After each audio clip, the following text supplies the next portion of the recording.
Hello, Shelly. Hey, Georgia. Hello, how are you? I'm good. I'm good. I can't see you. Wait, I'm fixing my camera. Okay, here I am. Hi. Good morning, Shelly. Hi, Georgia. How are you? Good morning, Sally. I'm good, and you? Yeah, fine. Prachi, is my background okay? Yeah. Yeah, I like it. Yeah. Yes. I mean, it is straight. It's not inverted. Can you tilt your screen a bit in front and a little bit far? It's too close. Like this? Yes. Yeah. And tilt it, the screen, because your face is half visible. Like this? Yeah. Okay, fine. So all the best, Georgia. Thank you. To you too. Yeah. I have a question, Shelly. Just want to ask, how long Yeah. is this program we are looking This for? is 1 hour 30 minutes. 1 hour, 30 minutes. 15 minutes for all speakers.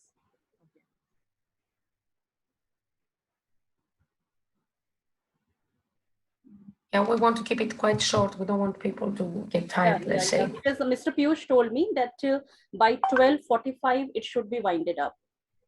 Okay. All right. Yeah, no worry. So it should not be, I mean, we can't stretch it. I don't think we will, but anyway.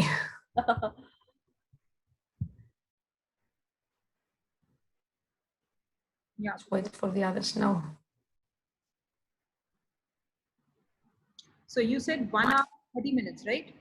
Yes.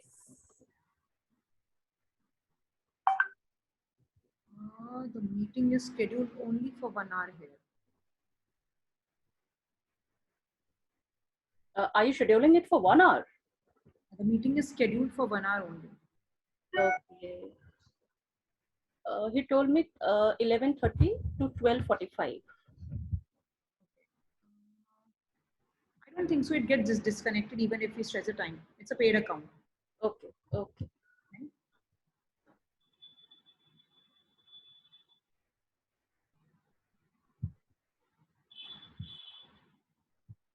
Or shall we join once again? Let me edit the time so we will be on a safer side. Oh yeah, that's better. So I'm quitting. No.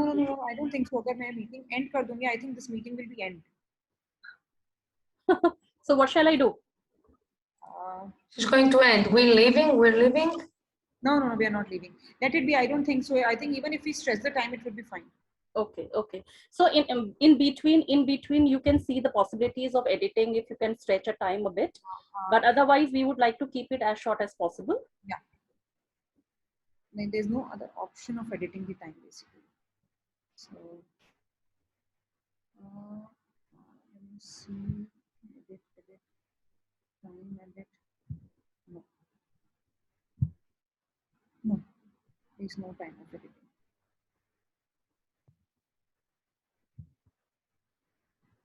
Let it be the way it is. I think if we will change it, then we have to communicate to all the other speakers as well. Yeah. It's already 11:30. So other speakers have not joined in because I thought we will be starting dot at 11:30. Yeah.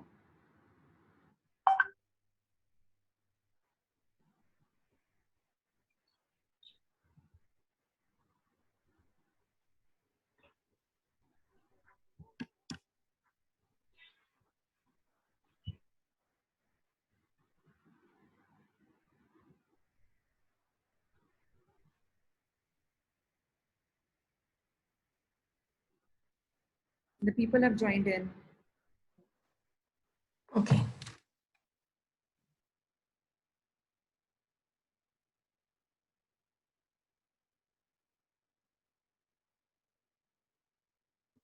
Hey Rania, hello, greetings.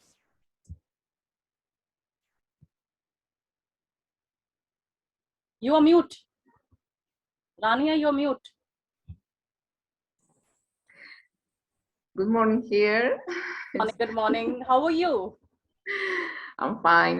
You know, I'm awake from night. I didn't sleep at all. Yeah. Greetings to Dr. Chris also. Good morning, good afternoon, Chris, everyone. Chris. How are you doing? Good to see you. How are you? And you know, Very in well, very well. Australia, I think it's 4 o'clock in the morning. Afternoon. I wish, luckily not the morning, but afternoon, so it's okay. It's after, okay. Hi, Georgia. How are you? Hello, Mr. Sotiropoulos, Dr. Sotiropoulos. I'm glad to meet you This is finally. nice to meet you as well. Yes. No, I'm afraid of Bill because, you know, he has connection problems since yesterday. I hope he will join, but if he doesn't join, he has sent me his presentation. I hope he won't, it has a power cut, you know, problem, but I hope he will participate. Mr. Piyu will be there here. I mean, he will deliver a speech. Shelly, do you know if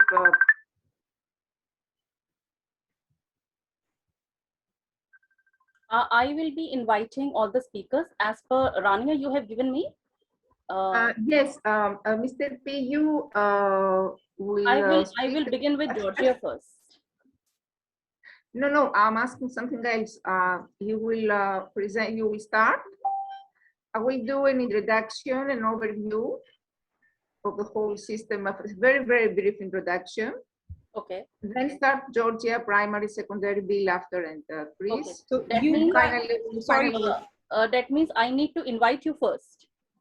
Yes, for a brief introduction. Okay. But I'm asking you if Mr. Piyu will be here today. I mean, he will speak. I'm not First, sure, but no?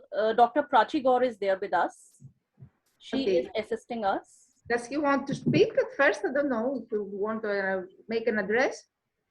No, but meeting is only for 1 hour 30 minutes, so I don't think so. Okay. The meeting is quite short, and as per Prachi, the meeting is scheduled only for an hour. Mm-hmm. It's only for an hour, so we need to be as short as possible. so I'm so sorry to interrupt you. Let's plan it. You will be inviting each other, whoever is moderating. I think Shelly, you're moderating. Yeah. And you need to give me a message that so that I can go live. In case if you want me to play a video or something, I'll go live with the video, and then you can take a step ahead. Start inviting one or the another speaker one by one, and then you can. See, our 4 speakers are already there. So you can start. So I think we should start. I will be inviting Rania, George, and all. I'm starting with the video, and then I'll be going live.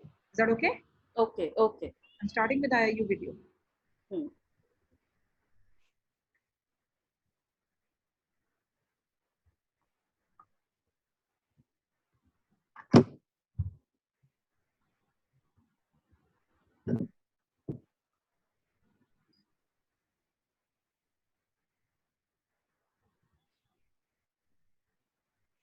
So Prachi, as soon as the video gets over, I'll take up. Yes, he'll be taking.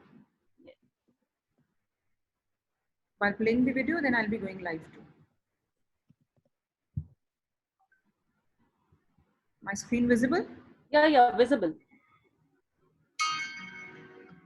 When you think about university, you think of a building, books in the library, classrooms, students roaming around, teachers, and a huge fees to get admission. Imagine a university which is not fixed at one place, where students can study at their own ease, at their desired locations, where the curriculum is updated with the technological changes and focus on the true things which matter in life. The university which focuses on developing mindset. The university which develops skills. We are talking about the contemporary education mechanism, the virtual university. International Internship University believes in inspiring, inventing, igniting young minds, cultivating excellence in every student by enabling accessible education at their own ease through virtual internships. Virtual internships act as a gateway to a world of knowledge application that was previously held behind closed doors for the fresh graduates. The ability to meet, speak, work, and collaborate with industry professionals from a diverse range of fields, such as engineering, business management, humanitarian fields, and much more, delivers insights that the students can foster for a lifetime. It bridges the ever so glaring gap between the demands of the corporate world and the pride of academia.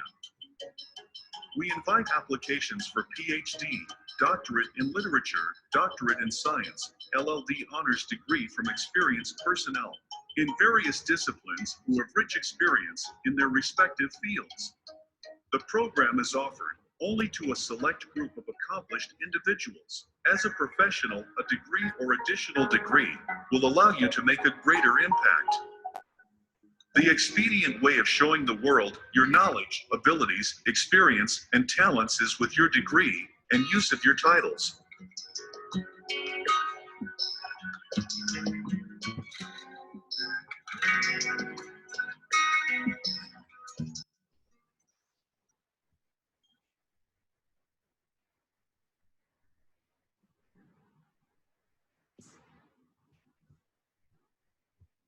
Think of Greece and images of whitewashed houses and sparkling clean waters will immediately come to mind. The Greek islands are famous around the world. Did you know that life as most of the world knows it today can be traced back to ancient Greece? Ideas and inventions from democracy to modern medicine put the Southeastern European country in the history books forever. Most people, however, are more interested in Greece as one of the world's best travel destinations. Surrounded by the beautiful Mediterranean Sea and thousands of exotic islands, it's little wonder. Greece is steeped in history and has perfect weather almost all the time. It's packed with more than a dozen international airports, so getting there is easy from almost anywhere.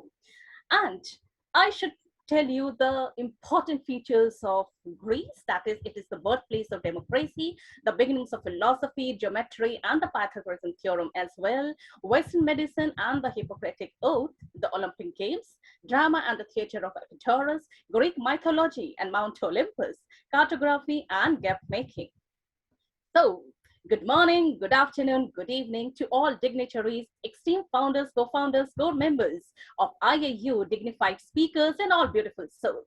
Come on, join me to witness an overview of Greek education system courtesy IIU Greece. I'm Dr. Shelley Best, your moderator for the event, a passionate educator with 21 years experience in teaching industry and international speaker, moderator of international conferences and talk show host, CBSE observer and core member of result committee, multi-awardee and mompreneur, social activist and writer, nation builder and change maker, CEO World Peace, National President Women's Wing Rehmate Mustafa Welfare Trust, Assistant Director India GLT, Co-Chairman ABC International, Content Head Khwab Zindagi Ke, Advisor Member Educos Unite of Scholars and Reg Global Power Talks, Regional Coordinator Kids Captivation and Deputy Country Director India. The education system of Greece is divided into early education and care for children up to the age of 6, primary education for school children between the ages of 6 and 12, secondary education for teenagers between the ages of 12 and 18, higher education for those wishing to attend university courses, and finally, lifelong learning, which caters for adult students of all ages. To make it more comprehensive, I will be inviting the esteemed luminaries to give their perspectives on this. But before we begin, I would like to invite the country director, IIU Greece, Rania, on the platform so that she can give you a brief overview of the Greek education system. So welcome, Rania, on the platform. The stage is all yours. Happy greetings. Greetings from Greece to all of you. Thank you very much, Dr. Shelley, for your lovely introduction. So, ladies and gentlemen, good morning, good afternoon from the beautiful lands of Greece and India. Thank you very much for your presence today. It's a great pleasure and honor to participate, to organize this wonderful event with the National Internship University. I warmly thank Dr. P. Pandi for his kind invitation.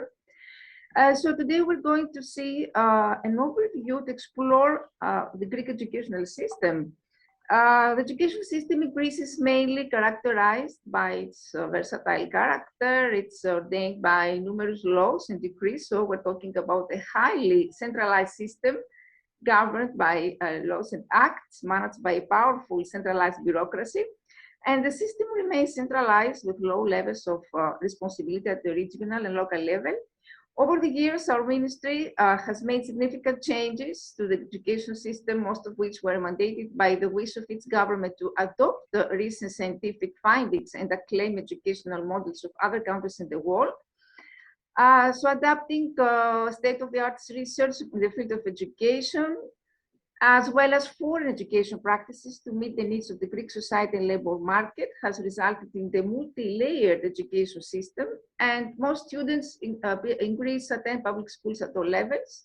Between 4 and 6% of the student population enrolls in private schools of all levels. So Greece has actually a relatively inclusive school system, which is comprehensive, so does not separate students into different academic tracks. And this is a positive approach, as early student selection has a negative impact on students assigned to lower tracks without raising the performance of the whole student population. Unfortunately, the current Greek political landscape has been influenced by the economic crisis. And in 2008, the rise in public debt and decline in public expenditure. And recently it was announced that in the compulsory school program, there will be which is very, very important, the Lab of Skills innovative program, an innovative education discipline which aims at the cultivation of soft skill, life skills, and technology skills, science among students, which will include robotics, STEM. So I'm very happy about it as a STEM instructor. As you mentioned, compulsory education in Greece includes pre-primary school, 2-year compulsory attendance for students, 6-year attendance of pupils in primary school, 3-year attendance in lower secondary education school. So students who wish to pursue studies in higher education take Panhellenic exams in a specific number of advanced placement courses, and this is considered to be a very tough and highly competitive exam process that students go through in order to ensure education at a higher level. In general, the percentage of university graduates is considerably high in Greece because the Greek tertiary education system is characterized by high attendance.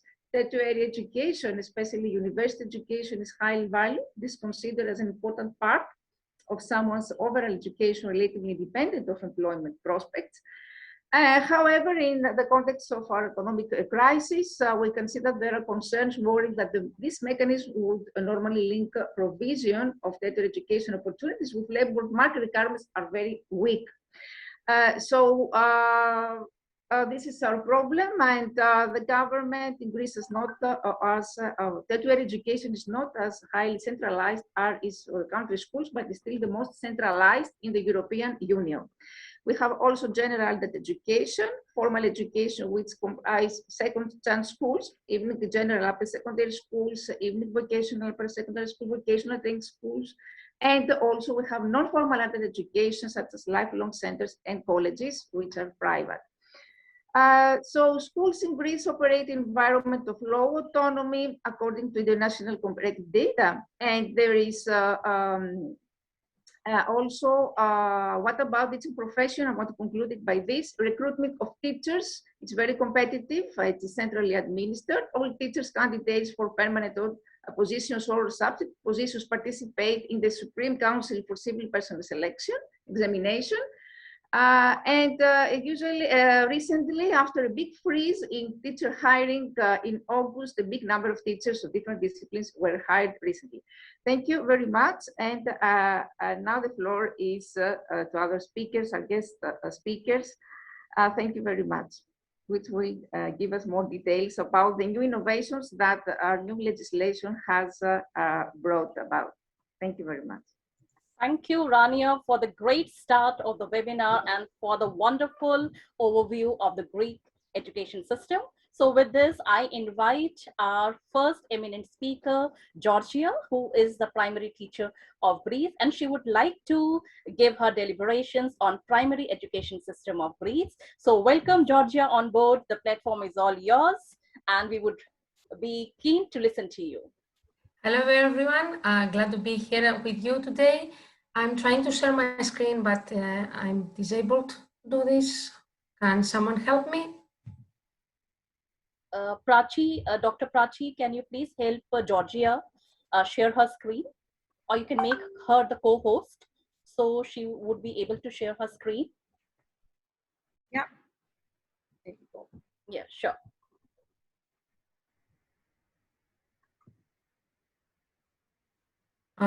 While waiting, okay, thank you, Dr. Prachi. All right, give me 1 second. I think you can see it. Yes, we are able to see your screen. You can make All it right. full screen. Yes, I Yes. will. So I'm here today to talk to you about the primary education in Greece. Although Mrs. Lampu gave a very clear and detailed overview of the whole education system. Anyway, I'm Georgia Manetta, and I'm a state primary school teacher of English. I'm an oral assessor of the English language, and I'm also an e-twinning ambassador, which means e-twinning is a platform which allows European schools and schools outside Europe to collaborate on virtual projects. So primary education is divided into kindergarten and nursery school, which means that children aged 4 and 5 do have to attend it, and it lasts for 2 years. And then we move on to the primary school. It lasts for 6 years, and children aged from the age of 6 to 12 do have to attend it. So primary education is compulsory for Greece, I guess for the whole world. Anyway, so about the school year, lessons normally start on the 11th of September. Teachers go on the 1st and finish on the 15th of June. I'm talking about primary education, I remind you, whereas teachers still stay till the 21st. There are 3 semesters. I won't read the dates. I don't want to bore you. They are here. And we have 4 weeks of holidays in between the whole year, 2 weeks for Christmas and 2 weeks for Easter. Generally, we have about 170 days of teaching, I think divided in about 35 weeks. So this is the overview of the school year for primary education. Let's move on to the kindergarten now. Before starting explaining some things, I would like to tell you that both kindergarten and primary school have 2 zones, the obligatory zone and the optional zone. The optional zone is there for working parents who don't have anyone to care for their kids while they're still at work. So I will present both the obligatory and the optional zones. So kids in kindergartens have lessons from 8:30 in the morning till 1 o'clock in the afternoon. You can see the organization of the timetable every day. There are, let's say, times, but these are indicative. It depends on the kindergarten teacher on how to do these activities. Kids do have a break. Kids can play freely in the learning stations. There are also organized activities according to the interdisciplinary common curriculum framework. They also have breakfast at school, etc. At 1 o'clock, kids leave. However, as I have already mentioned, that we also have an optional timetable, which is from 1 to 4 p.m. in the afternoon. And more or less, the cycle is organized in the same way. Only at the beginning, from 1 to 2:20, kids can play freely, can have lunch, or not can, will have lunch. Well, they bring it from home, and the lunch, the food is being heated there in special ovens. They sleep, and of course, there are the learning stations.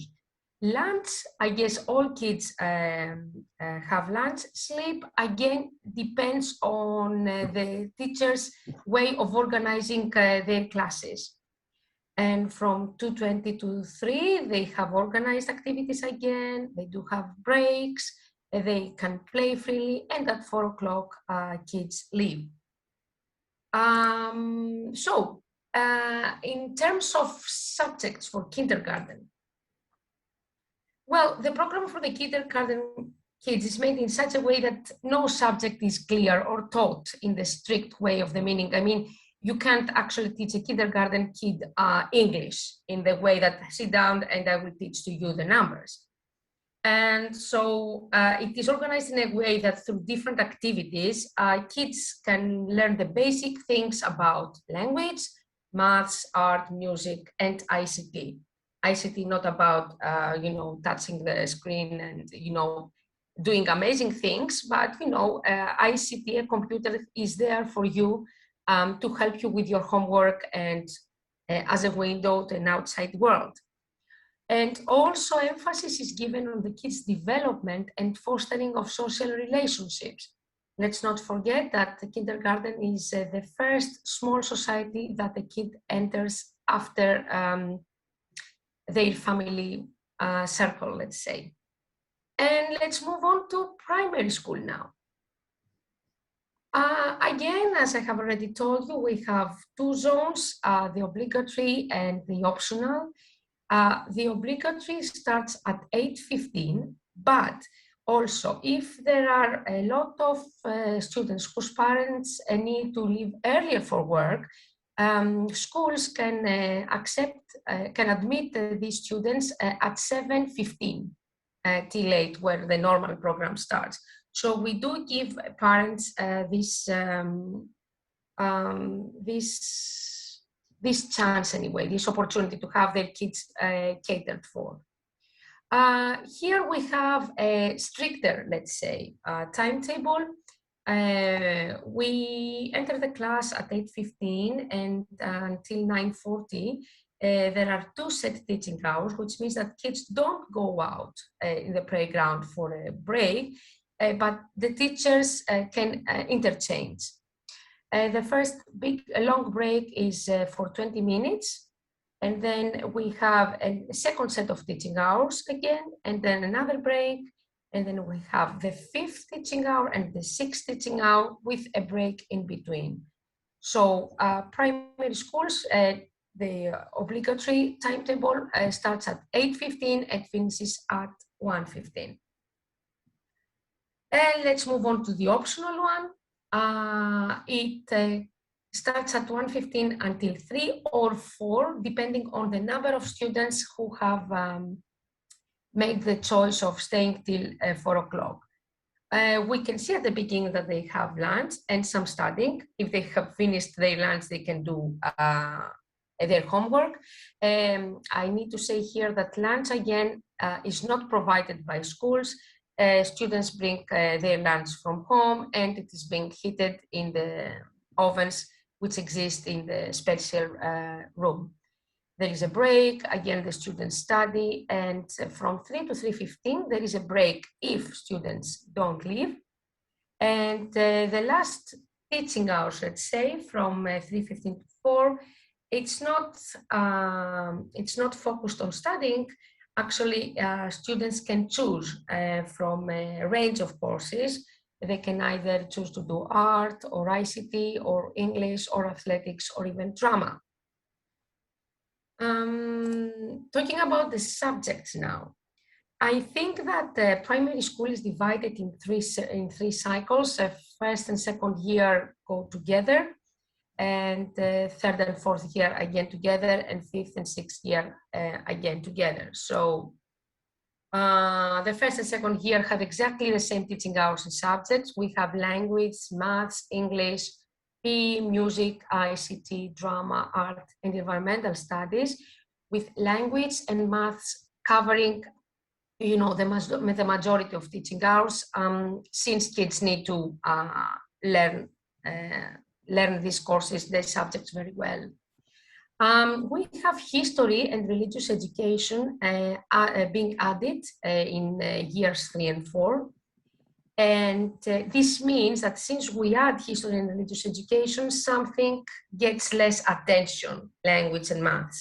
And then we have geography, physics, a second foreign language, and citizenship in years 5 and 6, which means again that language and maths start taking fewer hours.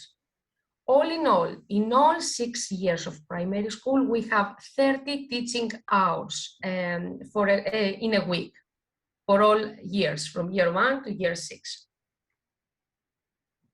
Now I have some important changes to announce for 2021. And first, about kindergarten. English is introduced in the kindergarten for 2 teaching hours per week. When I talk about teaching hours in kindergarten, it can be around half an hour, each teaching hour. However, it's not that easy, and I'm quite stressed this year because it will be my first year teaching in kindergarten, because I can't just go in the classroom and tell to the kids, hello kids, today I'm going to teach you the numbers. The subjects, the topics that I need to teach must have been pre-taught by their teachers. So for example, I will follow the kindergarten teacher, see what she or he does, and then I will base my teaching on what they have done. So for example, if this week my little students are learning the colors in Greek and how to differentiate them, so next week I will present them the colors in the English language. However, this is a very important change for me and for all the English language teachers, because we do believe that the earlier that the kid is introduced into a foreign language, the better they acquire it. So this is the first change. And then, as Rania mentioned, we have an innovative program, the Skills Labs, which is introduced throughout the education system from kindergarten to senior high school, in an effort to prepare students more effectively for the 21st century. So these skills labs are organized around 4 zones: the 21st century skills, life skills, technology and science skills, and skills of the mind. And as soon as we have these 4 zones, we have sub-zones, let's say, and sub-zones, which means that each zone can address students of different ages. So for example, for the first zone, the 21st century skills, there are some things that you should teach to kindergarten students, moving on to the first years of primary school, junior high school, etc. So that till the end of school, at the age of 18, students are well prepared and equipped for the 21st century. I hope I didn't bore you and I wasn't speaking too fast. Thank you very much for your attention, and I'm here for any question. Well, Georgia, it was great. Hats off to you. And it was a detailed version, and you were going very slowly because I was able to grasp and understand each and everything. So thank you so much for this wonderful presentation, so that we also got to know that what is the primary education in Greece. So thank you so much. Miss Rania, can we find Mr. Bill over here? He's our second speaker. No, we can't. So I'm thinking that Chrysotiropoulos may continue, and we will see with higher education. Okay. So eminent personalities over here, let's welcome Dr. Chris, CEO of Global Opportunities Commercialization. He would be speaking on international outreach for Greek higher education. So welcome, Dr. Chris. The platform is all yours, and we are waiting to listen to your deliberations. Welcome. Thank you, Doctor. Namaste, Kalimera, Kalai Vanakan, depending on which part of the world you're at. Let's move to my slide presentation. Okay.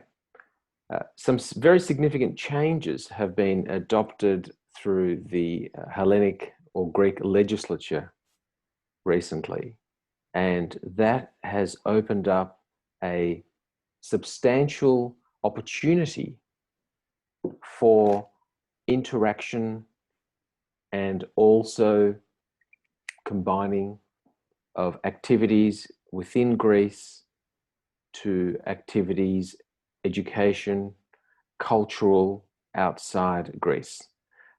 And this is phenomenally exciting for the Greek citizenry, for the students, but also for those of us residing outside Greece and in India and other countries, as the wave of globalization, if you will, in education, contextual to the relative culture and community, we're now seeing to flourish. So I'll make some reflections about that. So what's a big focus? International cooperation. So it's all about academic, but also cultural connections. And I think that's an activity unique to cultures of deep heritage, such as the Greek and the Indian and a few of the others around the world. So not just academic, but the cultural side. And the role of education must be to reconceptualize and respond to contemporary issues in an interconnected world. We're living that at the moment. We were living it, of course, prior to this time. And for those of us on the call who are devotees of history, we will know that even as far back as 2,000-3,000 BC, there was an interconnected world. There was lots of trade and culture mixing, not just across the Mediterranean, but also through India, China, and Northern Europe and Africa as well. So this is a poignant moment and an important cognitive positioning of the Greek government, and interdisciplinary programs based on cooperation and synergy. How important is that? How important is it for the science department to interact with the arts department? Antiquities also to interact with tourism. So the mission is to foster cooperation with other educational institutions and research teams. Now, of course, being within Europe, the law obviously has a strong element of European cooperation. But again, that also reflects the disparate activities that are often occurring in Northern, Eastern, Southern, as well as Western Europe. And now they're saying, well, hang on a second, we need a more integrated approach. Yes, there are different languages spoken. We do have the commonality of English, but we also recognize that there are a number of activities in education and innovation and in community nation capability building, which require a local knowledge, but also an interaction with other key academic and /commercial/social enterprise communities around the world. To this end, there have been a number of initiatives, including English language undergraduate programs and joint programs with overseas universities. In fact, I can even foretell that within a year or two, there will be a number of activities between the IIU and the traditional Greek universities for all of the reasons we've discussed above. So we know that cluster development is extremely important in developing deep competence in an area of study. We know that in Greece, there is a very deep understanding of agriculture, tourism, and maritime, which has survived economic turbulence and has been there for a very, very long time. So the Greeks are really good at managing these issues and talking about it and teaching it.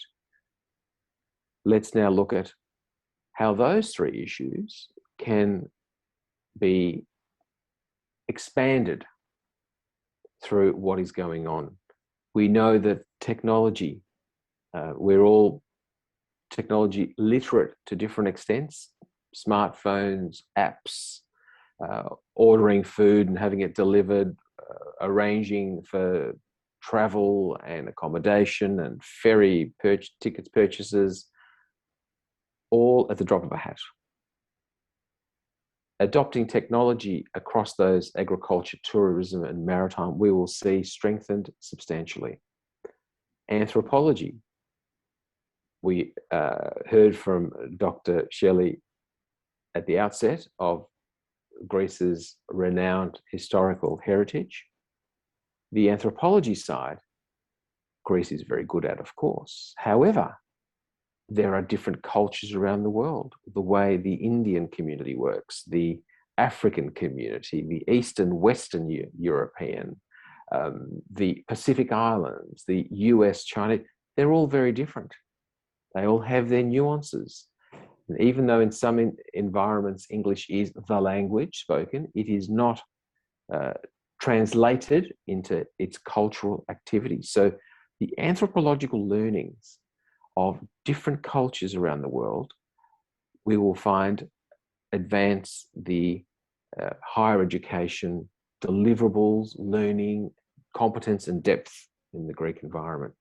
The go-to-market strategy, of course, we hear about Silicon Valley, New York, Wall Street, Frankfurt, London, Beijing, Delhi, Bangalore, Chennai, some of these important cultural cities that understand go-to-market for developing products and services, even education.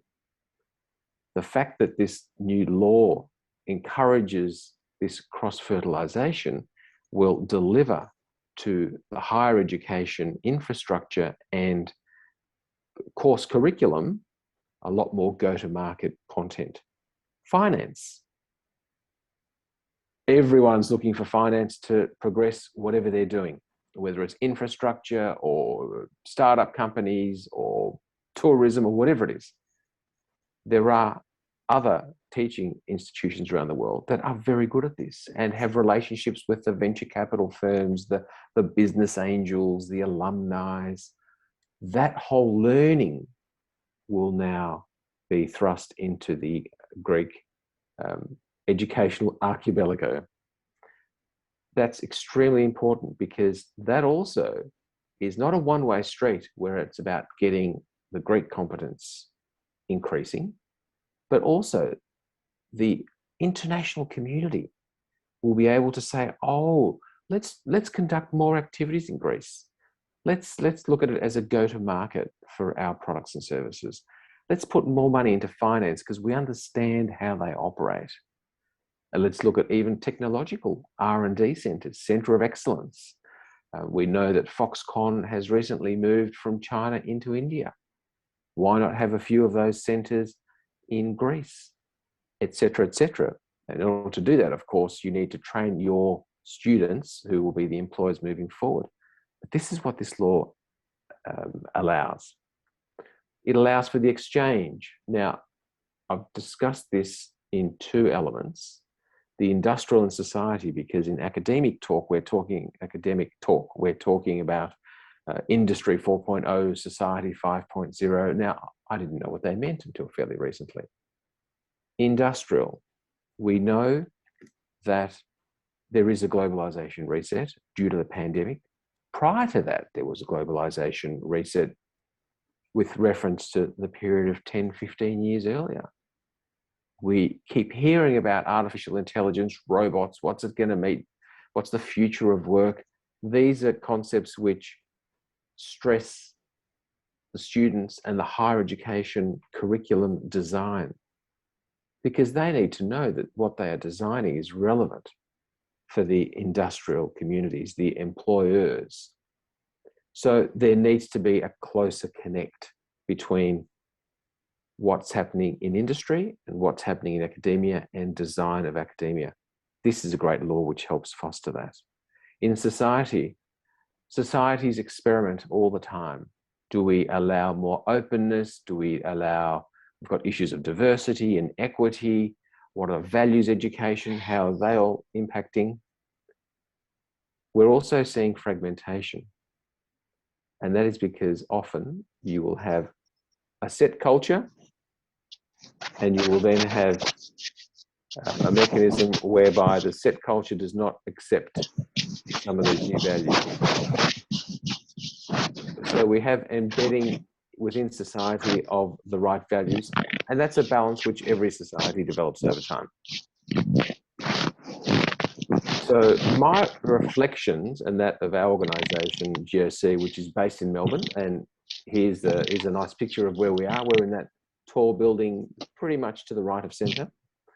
The Hellenic community is also able to leverage its diaspora. It is a global community, both culturally as well as its relationships with others. Its universities and researchers share unified values, virtues and goals across many parts of the globe. So the opportunity for interaction is live, and the good news is that the legislative framework is now starting to bear fruit as universities are engaging more international relations, and that will then flow through into content design, employment opportunities, business opportunities, investment opportunities, as well as greater cultural awareness of what is occurring in Greece. So these are exciting times. And I'd love to be there, but we're on a lockdown here, so we're restricted.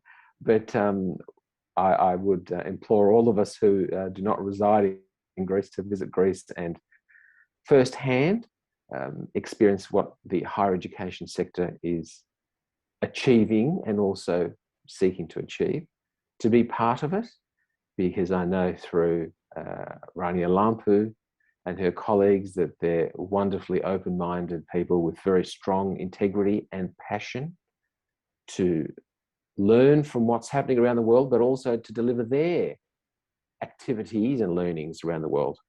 So with that, I thank you all very much for the opportunity to speak and also to attend this wonderful forum. Thank you. Thank you so much, Dr. Chris. I mean, the presentation was no doubt wonderful, but you have beautifully explained each and every characteristics of the higher education and that too of the global reach of Greece. So thank you so much. And I'm really honored, Rania, for bringing Dr. Chris to this platform, because he was of much importance to us because of the deliberations, whatever he has delivered. So thank you so much, Dr. Chris. And now with this, I invite again Rania, Country Director, IIU Greece, Global Educator, STEM Instructor, Greek Ministry of Education and Religious Affairs, Directorate of Educational Technology and Innovation, to speak on technical and vocational educational system in Greece. So warm welcome to Rania. The stage is all yours, and please delight us with your deliberations. Welcome. Well, thank you very much, Chris and Georgia, for the wonderful presentation. And before presenting technical education, I want to expose some more critical thoughts of Bill Drugas about secondary education. It's very, very short, some critical thoughts only. According to Bill, the main problem of Greek high school education is the inability of a school to hold a student. How can a child be interested in his schoolwork when the books are not so good, when he's forced into a daily 7-hour heavy schedule to cover in the tutoring, what he does not learn in school? Vocational high schools are less equal to general high schools, firstly because they do not offer professional outlets to the graduates, and secondly because it is easier to access higher education of the Panhellenic examinations of the generalisms. Everyone admits that the Greek school is not attractive and that most students treat the school act as something they do not really want, but they do it because they have to finish this level of education, while the problem is compounded by the substitution of the school by tutoring for basic skills that the young person is required to possess, foreign languages or computer science, at a significant cost to the Greek family. So the problems start from the high school and become bigger in the Lyceum, which has been turned into education for the universities only. The students pay more attention to the lessons that are examined in the Panhellenic examination for admission to a higher education. And initially, in contrast to other countries such as Sweden, where the school's goal is to provide all students with the knowledge and skills to create great personalities, happy, capable, and responsible people for society, Greek schools aim to create employees mostly. Greek schools aim to create this. So this system, however, wrongly sets as its goal the creation of employees, because the truth is that children rarely know what they want to study or do with their lives, and end up depending on their parents who lead them to schools or professions that make them unhappy, not because they do not love them, but because they usually do not know their children quite well. What we are in the 21st century, and teachers now need to be mentors, to be philosophers, to act as catalysts in children's upbringing, to focus on creativity, cultural awareness, problem solving, innovation. And to change what is happening today is that the way the school sees its students must also change. To approach them as separate personalities must be cultivated so that one day they become complete and integrated individuals ready to create and help a society. So modern schools have many problems, which often make young people feel that they're far from the dreams and expectations. In the past, education was considered incomplete by many. In modern times, education in our country, many education researchers say that it's probably still in this state. And the difficulties are many. There's a great lack of sports facilities, also workshops, which prevents students from expanding their knowledge and skills. Lack of career guidance, here actually increase. Previous speakers have mentioned some innovative changes. We have, with the new legislation that was recently announced, some basic changes. The training consultants, heads of informatics, new technologies, heads of physical education, all these are responsible for quality improvement. There is a greatest freedom for teachers in the organization of teaching, and there is a free choice of book, and autonomy in the form of evaluation tests. We will have tests about the flipped classroom instead of an hourly competition, group work, etc. Decentralization of the process of conducting educational activities and programs, possibility of organizing educational groups, and simplification of the process of conducting research and internship within the school units. So this was actually some thoughts of Bill Drugas about secondary education, and now I'm going to share my presentation about technical vocational education, which is interesting also in Europe. So may I share my presentation?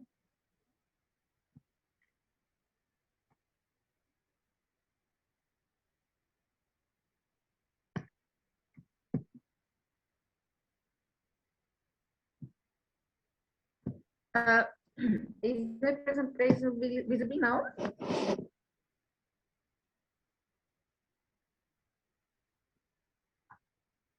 Yes, Rania, it is visible to us. Okay. Yeah. So technical vocational education is actually a key element of lifelong learning systems, equipping people with knowledge, know-how, skills, and competencies required in particular occupations or more broadly on the labor market. So vocational training responds to the needs of the economy, but also provides learners with skills important for personal development and active citizenship. It can foster enterprise performance, competitiveness, research and innovation, and it is a central aspect of successful employment and social policy. The promotion of vocational education is included also in the Goal 3 of Education 2030 Agenda, how to ensure equal access for all women and men to affordable and quality technical education. And it is dispensed in public and private educational establishment or other forms of formal or informal instruction. What happens in Europe? Europe can rely on a well-developed network of stakeholders. These networks are governed with the involvement of social partners such as employers and trade unions in different bodies, for example, chambers, committees, and councils. And we have initial vocational education. Initial education is usually carried out at upper secondary level and post-secondary level before students begin working life. It is take place either in a school-based environment, meaning the classroom, or in a work-based setting, such as training centers and companies. And this, of course, varies from country to country. On average, 50% of young Europeans participate in these programs. We have also continuing taking vocational education, which take place after initial. It aims to upgrade knowledge, help citizens to acquire new skills. And it's largely work-based with a majority of learning taking place in a workplace. So what happens here, it's a very strong framework in Europe. We have a European quality reference framework. It's a reference instrument designed to help European countries to promote and monitor the continuous improvement of systems based on commonly agreed references. The European Alliance for Apprenticeship, established in 2013, the European Apprentice Network, And very important, we have the annual European Week, Vocational Skills Week, which was launched in 2016. It's a Europe-wide campaign with aim to improve the attractiveness and image of vocational training. We have also the European Working Group and the Interagency Group of Technical and Vocational Education and Training. Erasmus programs are financial instruments supporting this policy, and also the European Social Fund is an important financial lever for this European policy dates back to 2022 and the Copenhagen process. So what about Greece? The Greek system underwent major restructuring during the years. The past few years have seen important changes in vocational education and training in Greece, and other developments. New institutions have been set up, innovative programs have been implemented, social partners have taken more active role, certification processes have been changed in order to conform more closely to European standards, and curricula have been modernized. The overall aim was to promote parity of esteem for vocational education pathways in a country known Greece. People strongly favor general and university education tradition. Parents want, all parents here in Greece want their students to continue university studies. So it's very important because we have to change the social perception of parents and students about vocational education. And certainly much remains to be done to bring the Greek education system in line with those of European member states. So in Greece, the Greece system often seemed incomplete and disorganized. As a result, it was almost a second choice. There were significant structural weaknesses such as low attractiveness before high school, dropout rates, discontinuity, and lack of focus on policy design implementation, large percentage of disappointed, often frustrated teachers, and unclear connection of this system with the labor market. However, there was also ground on which to support an upgrade of the system, such as technological equipment, infrastructure, and highly qualified teachers. There was a strong incentive to improve the system. And this was actually the case. There was still strong intensive to help a large percentage of students with social, economic, and family problems, with learning difficulties, low self-esteem, and low expectations. So keeping in mind, firstly, the existing strengths, the ways to support those in need of help, and finally, the economic and social crisis that started tormenting Greece a decade ago, the Greek Ministry of Education drew up a detailed strategic plan for vocational education 2016 with a view to upgrade secondary education and training, thus responding to the need for economic recovery, paving the way to reducing youth unemployment. So in the national context, this reserves the terms formal education for programs at upper secondary level that allow access to higher education through national exams. Non-formal education includes initial education, said before, continuous and general adult education. And in practice, non-formal education may lead to formally recognized qualifications, which are included in the National Qualification Framework and are linked to the European Qualification Framework. Very important concept is the apprenticeship concept, which is defined as educational system in which learning alternates with between workplace and education institution. So the apprentice signs an apprenticeship contract with employer, receives remuneration or allowance under applicable law, and has insurance coverage. Apprenticeship is implemented based on specific curriculum designed by the relevant authorities, and the employer is responsible for providing learning based on a specific program, which in conjunction with the learning program offered by the education institution leads to a professional specialization. So workplace learning program defines all learning activities and includes knowledge, skills, and completed professional activities.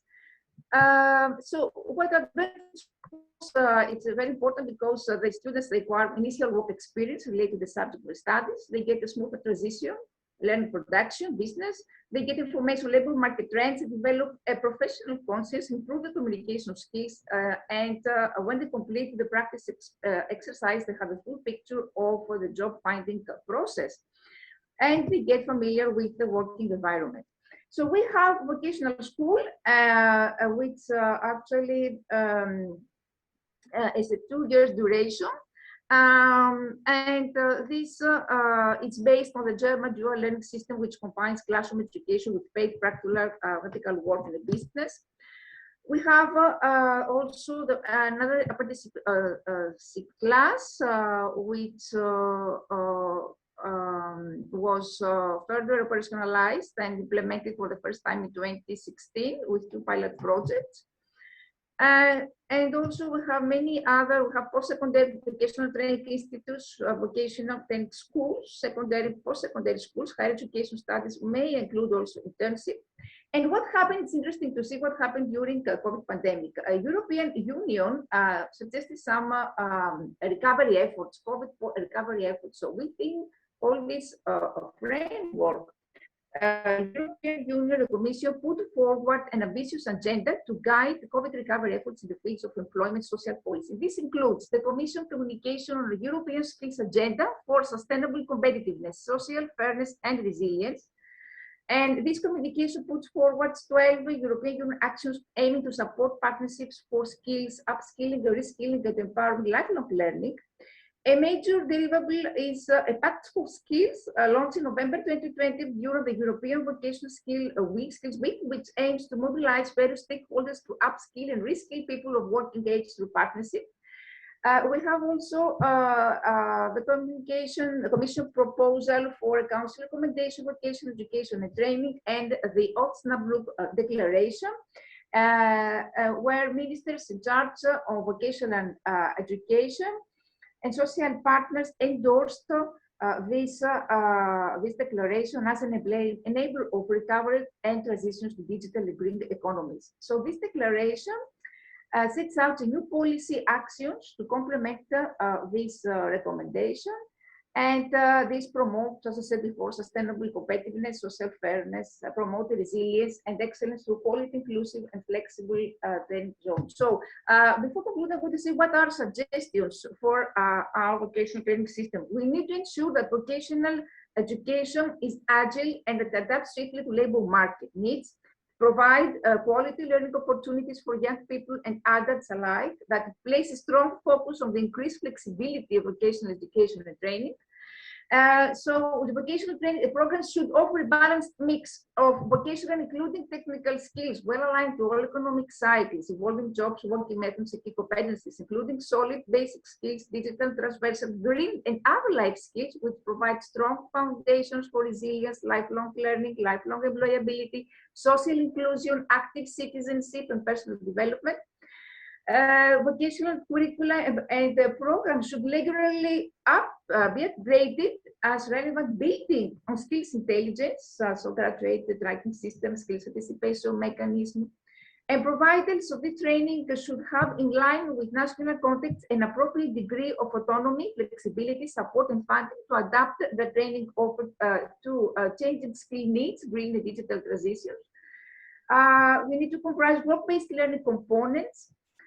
We need, obviously, before flexibility, and all these programs should be learner-centered, offer access face-to-face and digital blended learning, flexible, modular pathways based on the recognition of the outcomes of non-formal and informal learning, open up career and learning progression, continuing vocational training programs, which will be designed adaptable to the labor market.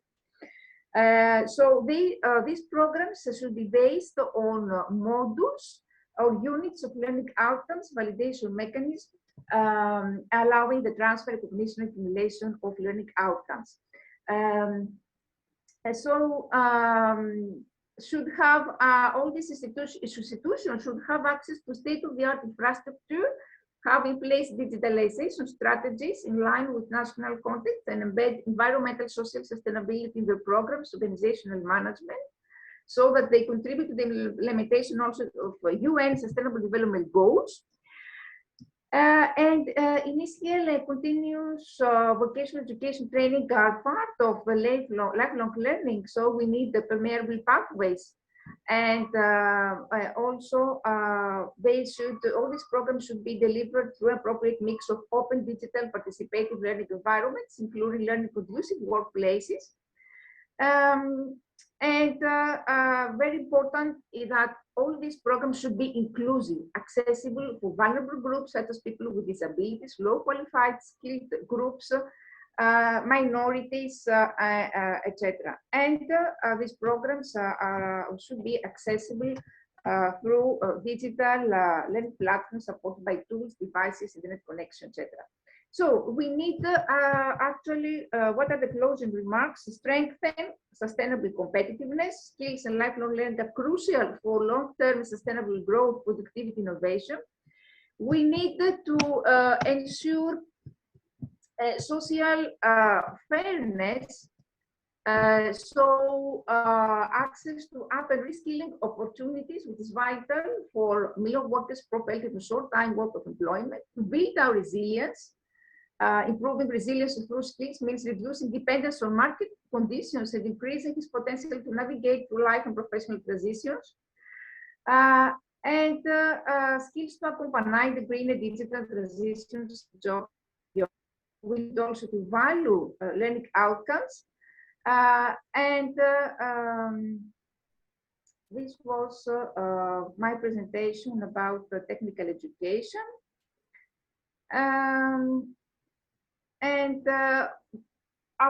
About the Greek, if you want to close this chapter about the Greek educational system, we talked about the good part, but we also need to say that Greece faces big educational challenges with a combination of significant decline in national income, reductions in public expenditure, increased levels of unemployment in the context of a devastating economic crisis, a global shift in the nature of the economy and work.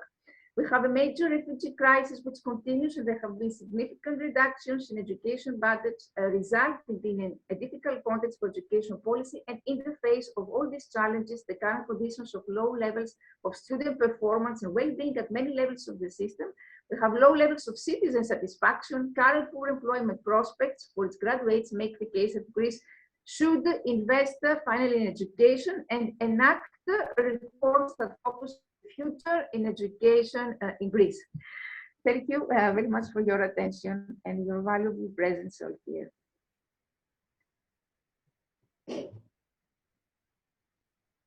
Rania, this was too good. And I think you were able to summarize it also as well, you know, the way you have given us the overview in the beginning, and then we were given the primary education by Georgia, and then, you know, the international global reach by Dr. Chris, and how you have summarized with the technical issues also and everything. So that means it was great. And now I request our viewers, if you have any question in mind, if you want to ask to our dignified speakers, you can ask any question, if there is any question.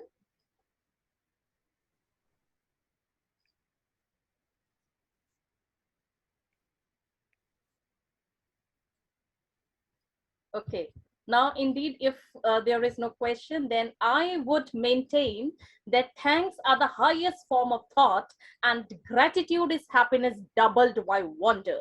Joy is the simplest form of gratitude, and I would today appreciate, honor, and thanks our country director, IIU Greece, Rania, for taking time from her chock-a-block timetable and organizing such an informative session on Greek educational system, which was helpful for all our knowledge seekers. My special thanks to Georgia and Dr. Chris for their stupendous and worthy presentation, and also taking time from their busy schedule and added value to today's session. Thank you so much to my loving audience, and no doubt Dr. Prachi for the great help. And last but not the least, a special thanks to Mr. Piyush Pandit, co-founder and CEO, member International Internship University, international social activist, award-winning social worker, serial entrepreneur, and president SSB Global, for his relentless help, support, and guidance for this event of IIU Greece to materialize and to be a stupendous success. Thank you, all of you, for attending the event and giving us your time, listening to our all dignified speakers. And with this, I take leave, and I thank you so much from the bottom of my heart. Thank you so much for attending the session, all my loving audience as well. Thank you so much. Thank you kindly. Thank you, Dr. Shaili, very much. You want Welcome, to welcome, Rania. great for us always. You are always stupendous, you know. You are superb in all your sessions. Thank you. No doubt about it. So, Dr. Prachi, we can end the meeting.